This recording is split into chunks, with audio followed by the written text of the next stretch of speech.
Welcome to Informatica Cloud 101 on-demand course. In this module, we are going to look at the administration in Informatica Cloud. After completing this module, you will be able to create and manage users, configure user groups and object-level permissions, or fine-grained security, create and manage an org hierarchy, migrate tasks between orgs. Let us begin with an overview of how security works in Informatica Cloud. You can use a combination of roles, user groups, and object-level permissions to secure the objects and data for your organization. So at a high level, the role assigned to a user defines a general task that the user can perform within the organization. For example, only users with the admin role can create and manage users. The user group assigned to a user defines the objects that the user can work with and the tasks the user can perform on those objects. For example, a user may only be able to read and use connections in a task, but not create connections. Finally, the object-level permission allows you to add or remove individual object instances from the user group domain. In other words, you can lock down individual objects like connections, tasks, or task flow, so that only users with an assigned user group have access. First, let us look at user roles in a bit for more detail. A role is a set of privileges that allows a user to perform tasks in the organization.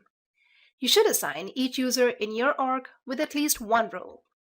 While there is no technical limitation on assigning multiple roles to a single user, the best practice is to assign only one role to each user.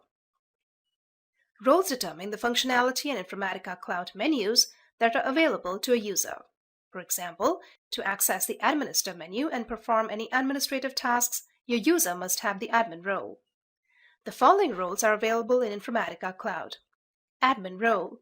Users assigned this role have access to all Informatica Cloud functionality and can perform any task in the organization. Designer role. Users with this role have limited access to Informatica Cloud functionality. They can configure and test tasks, configure all related objects, and monitor jobs. However, they cannot perform administrative tasks for the organization. Service consumer role. Users with this role have limited access to Informatica Cloud functionality. They can view and run tasks and also download workflow XML. Now let us discuss user groups. User groups allow you to control the tasks that users can perform in the org at a finer level of detail. A user group is basically a set of permissions that allows a user to perform tasks on objects in the org. Note that if you're using fine-grained security, any user that is not assigned to a user group is going to have very limited access. This means they basically won't be able to do anything in the org, such as creating tasks, connections, etc. You should consider your security needs and configure one or more user groups. Configuring a user group involves creating a group, assigning a name and description, then assigning the permissions by object. Once the user group has been configured, you can assign users to the group. Now let us review the permissions that can be assigned. The read permission allows the user to view objects and then to view details about an object. The update permission allows the user to update objects of that type. The delete permission allows the user to delete objects of that type. Execute permission allows the user to run objects of that type. It also allows the user to monitor jobs and stop jobs in the activity monitor. Lastly, the change permission allows the user to configure permissions for individual objects of that type. Finally, as mentioned, individual object level permission allow you to configure permissions for individual objects in the org, such as a specific connection or task flow. Configuring object-level permission allows you to restrict or expand the permissions the user group has been assigned for the object. For example, consider an Informatica Cloud org with a QA user group. This user group has been assigned all permissions for the connection object. However, the production lab connections, such as the production Salesforce and production SQL Server connections, have been configured with individual object-level permissions, so that the users in the QA user group can only read the connection and not update or delete it. Note that this is done by clicking the Change Permission action button for the object. I will now demonstrate how to create and configure a user group, view a list of user groups for the org, and define object-level permissions. In this demo, I will demonstrate how to create and configure a user group, view a list of user groups for the org, and define object-level permissions. Log into the Informatica Intelligent Cloud Services and select the Administrator service. To view a list of user groups in an org, from the navigation pane, select User Groups. A list of user groups that have been created in your org appears. Select the user group. You can see the assigned roles for this user group and list of group member in the user group. Let's close and look at how to create a user group. To create a new user group, click the Add Group button. Name this user group as Advanced Student User Group and assign the appropriate roles to this user group. From the list of available users, add some of the users to this user group and click Save. To set the object level permissions for an object, select an object and set the permissions. These will override the user group level permissions. From the navigation pane, select Connections. To edit the permissions, click the Change Permission or the lock icon. The Connection Permissions window appears. You can select from available users and the user groups in your IICS organization. Select Groups. To add the permissions for a user group, click Add. Select a user group to add permissions for and click Add. You can assign, read, update, delete, execute, and change permissions to a user or user group. To save the changes, click Save. The permissions for the assets can be assigned similarly. To do so, from the Actions menu drop-down of an asset, select Permissions. The Asset Permissions window appears. The user level and the user group level permission can be assigned. This concludes the demo. Once you have configured security for your org, you can begin creating users. Of course, if your org is not enabled with fine-grained security license, you would skip right to creating users. When you create a new user, you must configure the following information: the user properties, which include the user name, the password, and things like the maximum number of login retry attempts that are allowed. The user details, which includes information about the user, such as first and last name, job title, phone number, etc. Finally, for all users, you will assign a role. I will now demonstrate how to view a list of users for the org, view or edit user details, and add a new user. In this demo, I will demonstrate how to view a list of users in the org, view and edit user details, and add a new user. Log into the Informatica Intelligent Cloud Services and select the Administrator service.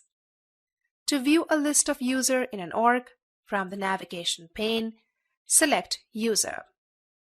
You would click the Add User button to add a new user to the org. For the purpose of this demo, let us look at one that has already been created.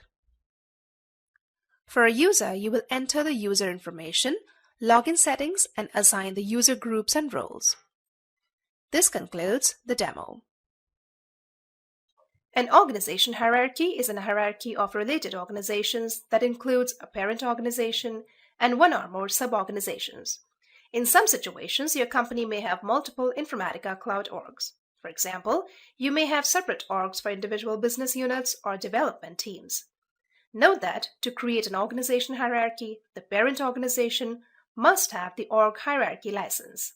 The administrator for the parent organization can create and manage organizations and the organization hierarchy. For non-administrative users, an organization in a hierarchy functions like any standalone organization. To log into an organization, all users require an Informatica Cloud account for the org. A user in one org in the hierarchy cannot log into another org in the hierarchy. without a user account for that org. If you are interested in the org hierarchy feature and don't have the license, you can contact Informatica Global Support or your Informatica Customer Success Representative. As long as you are the administrator of the parent org and that org has the org hierarchy license, you can create a sub-organization. A sub-organization is an Informatica Cloud org that is related to a parent organization as part of an org hierarchy. When you create a sub-organization, the sub-organization inherits all licenses and subscription options of the parent org, except for the org hierarchy license. A sub-org cannot act as a parent for any other organization or be a part of another organization hierarchy. An organization hierarchy can include a limited number of sub-orgs. There is an org property called maximum sub-orgs that states the maximum number of sub-organizations that are allowed for your organization. To increase the number of sub-orgs allowed for your organization, contact Informatica Global Customer Support. Keep in mind that when you create a sub-org, then your organization won't have any users. To enable user access, you must configure organization security and create user accounts. If you need to perform non-administrative tasks in the new sub-org, you should create a user account for your own use. You can also link an existing organization as a sub-organization. To do this, the following things must be true. You must have a user account in the org. The org cannot be a part of another organization hierarchy. And you must be the administrator of the parent org, and that org needs to have the org hierarchy license.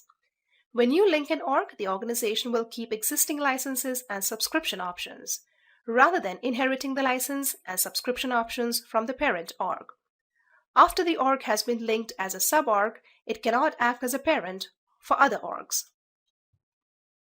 I will now demonstrate how to view a list of sub-organizations and edit a sub-org's properties. I will also show you how to create a new sub-organization or link an existing organization. Finally, I will show you how to switch to a sub-organization from the parent org.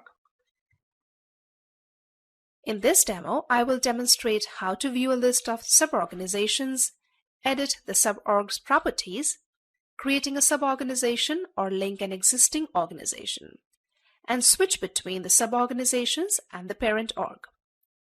To view a list of sub-orgs for a parent org, you must be logged in to the parent org. In the Administrator Service page, to view the sub-org's related information, go to the Sub-Organizations page. To create a new sub-org, click the New Sub-Organization button and specify the organization details for the sub-org.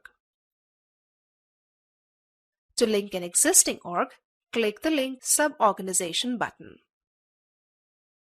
To switch or change to another org in the hierarchy, you can select the org from the menu at the top right corner of the IICS console, and you can switch between orgs.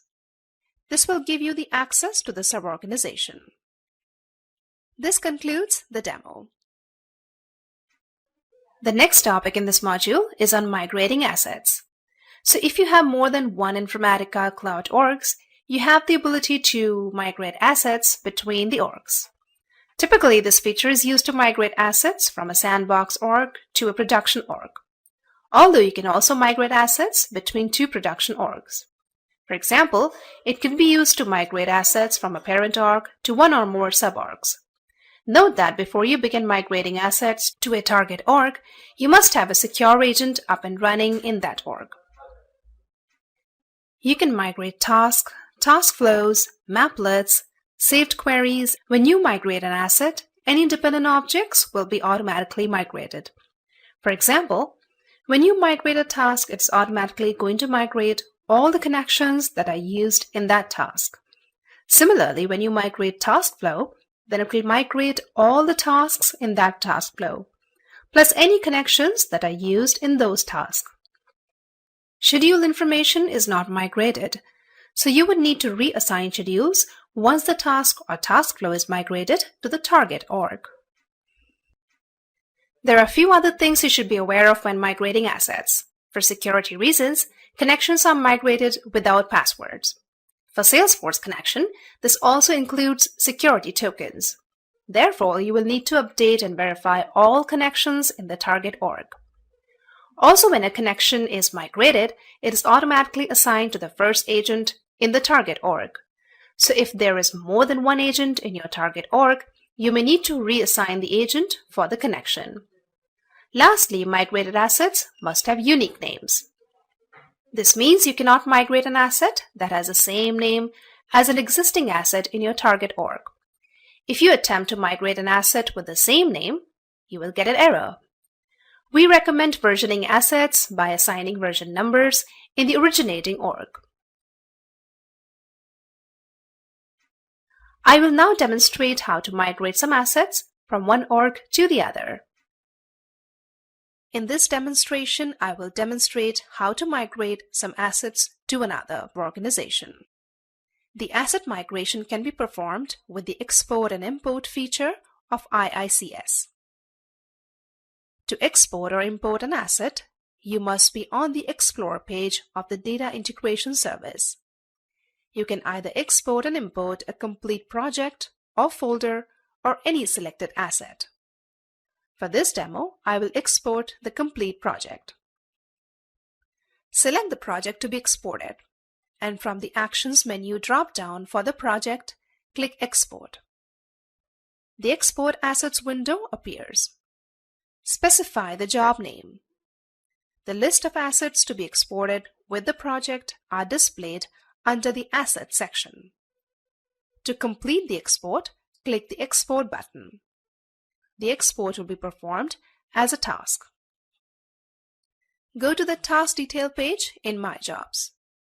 You can download the export file from the Job Properties section. For any asset to be migrated, all the associated components are also migrated, such as mappings, tasks, connection details, etc. Note that the connection passwords are not migrated, so you must update the connection details prior to use any asset in the target or the destination org. To import the exported assets or projects, you must log into the destination org. Go to the Explore page of the Data Integration Service. To import the assets, click the Import button. Choose the file that was exported from the source org. Specify the import job detail. Select the assets to be imported. Specify the locations. And review connections and the runtime environment. To check if the configuration is working fine, click Test. To confirm the import, click the Import button. The assets will now be migrated to your target org. This concludes the demo. This module showed you how to create and manage users, configure user groups and object-level permissions, or fine-grained security, create and manage an org hierarchy, migrate tasks between orgs,